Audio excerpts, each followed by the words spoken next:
peeps, welcome to another video. Today it is the sewing of the Mélilot shirt. Now I have, if you haven't seen, done my Make 9 this year around deer and doe patterns because I have a lot of them, more than 9.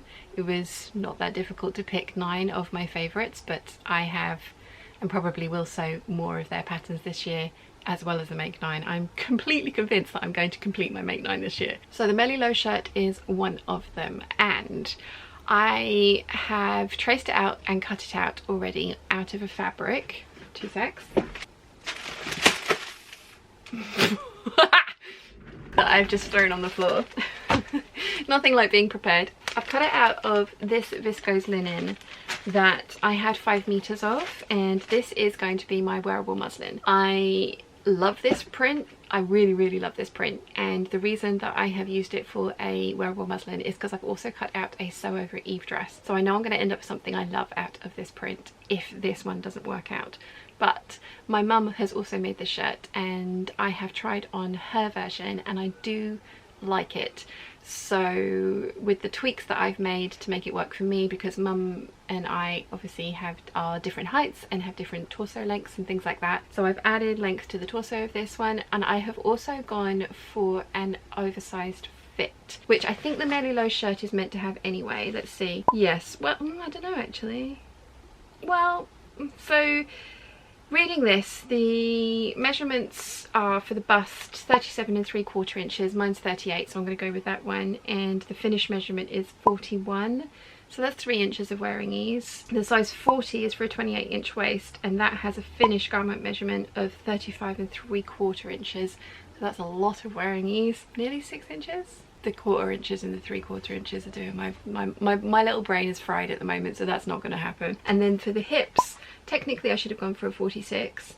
Sorry, the waist measurement was a size 40. Technically I should have gone for a 46 for a 43 1/4 inch measurement, which gives you a finish measurement of 45 1/4. So there's only 2 inches of ease around the hips, but the hips do have like high low pieces at the side, so I think I'm going to get away with it. I have gone for a size 44 bust and hips, which I hope works, because the finish measurement on the hips for the size 44 is 43 3/4 inches, which is about 3/4 inches of ease around my hips. So bear with me. So yeah, I've gone for a 44 bust and hip and a 42 waist. That's just because the grading between the other sizes would have been quite extreme, so I thought the style that this shirt is, I can see myself wearing it as a overshirt with trousers or a skirt, and then a tight t-shirt or vest with this as an overshirt over the top, loosely knotted at the front maybe, or maybe just worn open. Especially with trousers, I can imagine wearing it open, possibly tucked in, but then very kind of like unbuttoned down the front to kind of, that's just how the shot. I've gone for the long sleeved version, but I totally envision wearing this one with the sleeves rolled up. That's my thought process behind tracing out that size for this shirt. So I need to get my interfacing cut out of all of it for all of this. So collar stand and cuffs, then we can get to sewing. So I am excited to see how this one comes out. Let's get started. To start off with, the plackets. The plackets were interesting. There are 2 types of plackets. There's a hidden placket and a regular placket, and they are built into the shirt front, so when you cut them out it's all built in and then just folded and top stitched in different ways to get different results. So I was following along with instructions for version A, number 1 instruction, and completely just ignoring the fact that there were 2 versions, and then wondering why I was coming out with a hidden placket when I wanted a regular placket. So I kind of just smooshed along and went with what I'd got, and it has worked and it looks great, but I definitely I couldn't see the wood for the trees. I was reading the instructions but definitely couldn't see the wood for the trees. So I've done basically regular plackets, but they could have been hidden plackets if I had wanted them to be. I'm not a huge fan of grown on plackets like this, because of the way that you finish the bottom edge. I'm sure there probably is a way of finishing the bottom edge that I like, and I just, because I've not really done very many of these, then I just haven't kind of got my head around it yet. But I think one of the things I do like is that there's a continuation of the print. There's no like obvious breakup of the print. One of the things I don't like is the bottom edge finish. So, you know, there's pros and cons to both sides. I think I will make this again with the plackets grown on and try and follow the instructions a little bit better, and then see if I can work out a way of finishing the bottom edge how I prefer. If not, I'm going to take the placket off and make separate plackets, which is how I usually do, well, mostly shirt dresses, but how I would usually do it, and will give me the finish that I want. The breast pockets on this one do have a lining piece, and I very much enjoyed that because, as I have mentioned or will mention tomorrow in the Matilda dress, I find getting bottom edges of curves of pockets difficult. You can cut templates out to press around, but I much prefer lining them because I find it's just much easier to get a accurate and consistent curve in the bottom edges of pockets with pocket linings. So I really liked that this pattern came with pocket lining pieces.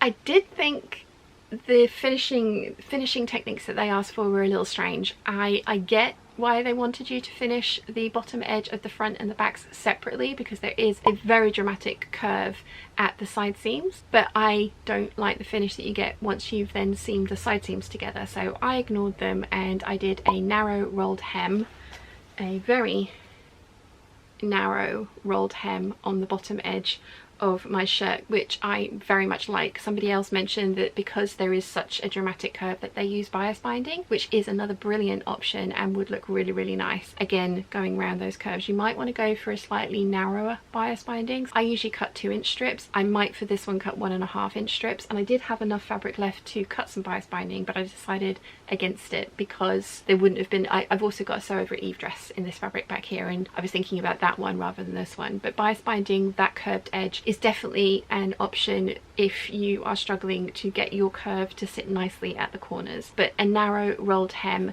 you can definitely do it. And I do have a narrow rolled hem foot, which I like for long lengths of fabric, but I find getting that to go over seam allowances, especially if they've been French seamed, slightly problematic. So I tend to do my narrow rolled hems in stages of sew the guide stitching in, press it, sew close to that, trim it, press that up again, and then sew it down again. It is more work, but I find it is so much easier to be neat over seam allowances rather than my rolled hem foot, which does have its place, but as I say, I prefer doing it by hand.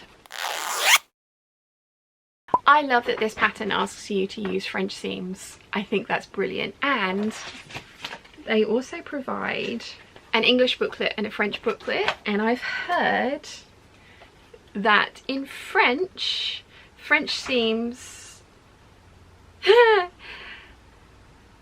la chemise or apparence en resalient de couture anglaise. English seams in French and French seams in English. I just, why? But love it, absolutely love it. So yes, can confirm. That just amuses me, and I learned about that on from Ariel on the Hasriel cos-tubing channel, and if you don't follow her, you totally should. Awesome, so creative and so funny as well. I'll link her in the description down below. The tower plackets, which are completely hidden in here, I genuinely was terrified of doing them in this fabric. I have done them before on the Bruyere, and I did them in the chambray and they were fine.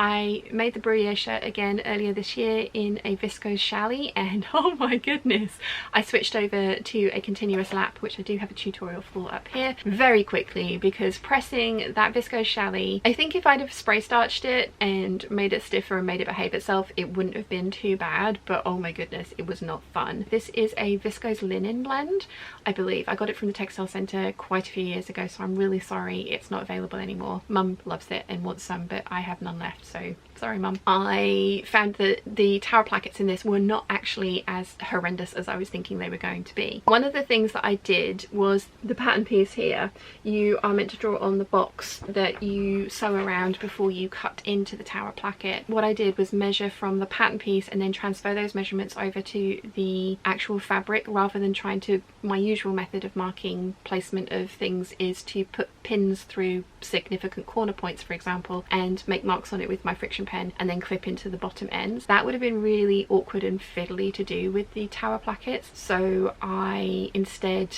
measured the pattern piece and then transferred those measurements over to the fabric, and I found it much easier to be accurate with that. I think that's the thing with tower plackets, is there's a lot of folding and accuracy that's needed for seam allowances and things. Took my time, made it work, and really like how they've turned out in this particular fabric, and will do them again. They're not the most fun I've ever had, but I've also got functional tower plackets on both of my sleeves. I'm loving this fabric. I think it's absolutely gorgeous. Next up, I had to put in the seams, the drop shoulder seams in flat before the side seams were sewn up, and again they wanted you to French seam this. It does say to press these seams to the inside of the shirt, and I did do that, but I found that the seam allowance then wouldn't have been caught in the French seam from the underarm seam and into the side seam. So I pressed my seam allowance into the sleeve portion of the top. When I did that, the seam allowances matched up perfectly with the side seams, which meant that when I French seamed from the underarm seam all the way down to the hem of the shirt, that everything was caught. I don't know if it's a misprint. I don't know if it's meant to say press to the sleeve side rather than the shirt side. It's just something that I noticed when I did what they told me to. It didn't quite fit, and when I did it the other way it fit perfectly, so I'm wondering if that's a print error, but I found that pressing it to the sleeve gave me a neater finish when I did the side seam up. Their method for doing the cuffs, let's roll this down, their method for doing the cuffs is interesting. I like it, except that they didn't ask me to pre-press the raw edge of the bit that was going to get top stitched under before I'd sewn it all together, and then once it was all sewn together, I'm going to roll the other sleeve down now. Once it was all sewn together, I then had to try and press up the raw edge so that it would be in place for me to then top stitch it into place. I would just say personally, next time, because I'm going to make this again, I will make this again, next time I am going to press under the raw edge of the outer cuff, because you do sew these to the, you sew them to the lining or the wrong side of the sleeve first, and then you top stitch them on the outside, which does give you super neat finish, which I love. Really love that. Same with the collar stand. So that is, I do like that aspect of it, but the not pressing the seam allowance beforehand just made it really fiddly when I came to actually sew it together, so there is that to bear in mind. I love the little rounded collar. Really think that's cute. I did like the instructions for sewing on the collar stand, except I did it the way that I usually do, and I have a tutorial for sewing on a collar and collar stand in a different method than the patterns usually suggest. Usually they want you to make the whole piece separately and then sew it to the shirt. I like to make the collar, then sew one of the collar stands to the shirt, then sandwich everything together. Personally, I just find that easier. They do ask you to do it the same way around, so you're sewing things to the wrong side of the fabric to then top stitch things down on the right side of the fabric, and with the cuffs and the collar, getting your head around that and making sure you've got everything in the right way was a little bit of a, I think it was very hot that day, so my brain was melting out of my ears, and that extra step was just like, this is not the usual way of doing things, but okay. So there is just, you know, just follow the pictures. They've got the right and wrong side of fabric showing in different colours. Follow the pictures, make sure it looks like that, you will get there. But it was one of those ones where the cuffs, especially because it was a totally different way of doing cuffs for me, did make my head just go eh, but I got there and I really like the end result. The shirt is finished. I want to try and style it. I have a couple of ideas for different ways of styling this, so let's have a look at those.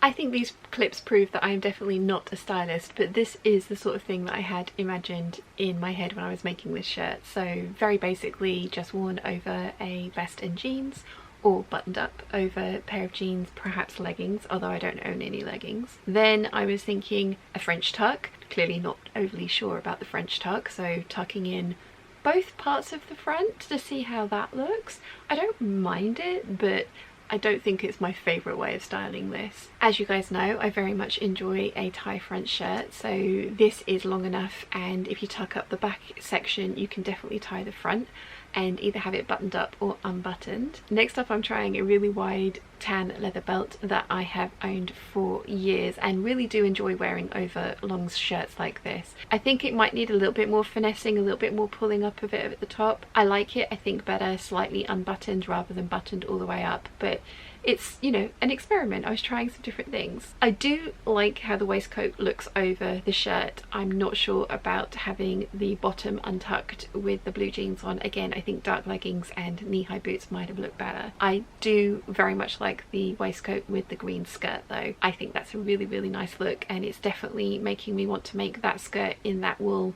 to wear in the future, and I do have enough of that wool to do that. I have seen a lot of people put a skinny belt over the waistcoat to define the waist, and I do really like it. I think I might have wanted the back of the waistcoat to be pointed like the front is, but I like the look. Taking off the waistcoat and just wearing it as tucked in shirt, buttoned up all the way. Again, I really, really like this. I do like waist belts. I think they accentuate my waist, which is why I constantly wear them. With the tan boots, it's very winter, so I took those off, put my ballet flats on, rolled up the sleeves to try and make it a little bit more summery. Once it was unbuttoned, to make it even more summery with the vest and the skirt. And finally trying it the way that I can most often envision wearing this, which is tied at the front and tucked up at the back. I had loads of fun styling up those different outfits. I don't know if all of them worked. I had in my head that what they would look like, and I think maybe the thicker belt would have worked better with leggings, but overall it was fun. It was fun using pieces that I have made to make this shirt work for me in my wardrobe. I love this. It is exactly what I wanted. I wanted an oversized piece that I could use as a cover-up over vests, or that I could wear fully buttoned up and tucked into skirts, or wear fully buttoned up and belted over trousers. I'm not sure that the waistcoat worked either. I've seen a lot of people belt their waistcoats and I love how that looks, but I'm not sure. I did find the instructions for this a little brief, and I have found that with deer and doe patterns in general. This is rated a level 4 difficulty, so it is one of their kind of like higher level difficulty patterns, and I don't necessarily think that is because it's a difficult sew. I think there are just a lot of elements in making shirts that, if you've never done them before, can be a little bit confusing. Will I make this shirt again? Yes, 100%. I think it's gorgeous. I ended up adding, I think, 3 inches to the length of this. Did I do that? 2 secs, let me check.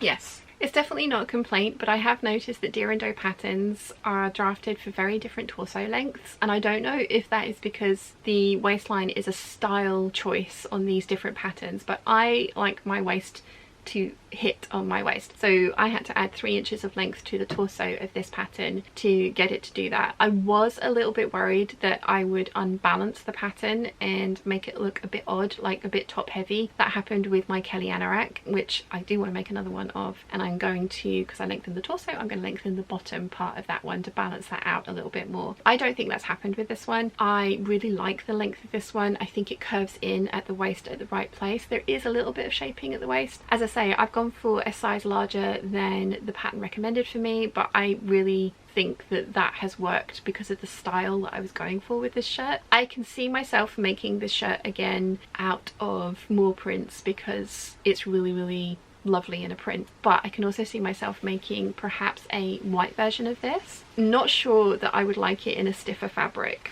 It recommends batiste, cotton sateen, viscose, silk and flannel. They're all fairly drapey other than the flannel, which has a bit more body to it. They are all kind of drapey, lightweight fabrics, and I can understand why. Because of the oversized nature of this, you wouldn't want anything too stiff. I think the drape helps with the shaping of the shirt, and also, you know, it's a relaxed looking thing. I can totally see making one of these for a beach cover-up. I think that would be gorgeous in a white cotton batiste over a bikini, that would, or a swimsuit. I think that would look lovely, and because it's quite long, it covers all the things that I would want it to. So yeah, it would be something that I would definitely consider for a holiday. But I can also, as I say, see this layered up in the winter months and done up in, you know, with the jeans and even a sweater vest. I'm trying to talk mum into knitting me a sweater vest at the moment, so I think that would look really nice over this as well. So very, very happy that I put this on my make 9. Very happy that I gave it a chance, because it wasn't one of those shirts that I immediately saw and went, I need that. But I'm very glad that I have made it, and I am up to 4 on my make 9 now, so powering through, getting there. 4 more dresses to go and a jumper, and then I will be done on my make 9 and determined to get it done this year. Absolutely determined. So what do you think? Which was your favourite way of styling this? Let me know in the comments down below. Have you made the Mélilot shirt? Have I convinced you to buy the pattern? I know a few of you definitely bought it after seeing it in the waffle the other day, so what about now, since I have waxed lyrical about it? Let me know what you think in the comment section down below. So I hope you enjoyed today's video. If you have, please give it a thumbs up. If you haven't yet, please subscribe, and I'll see you again very soon. Bye!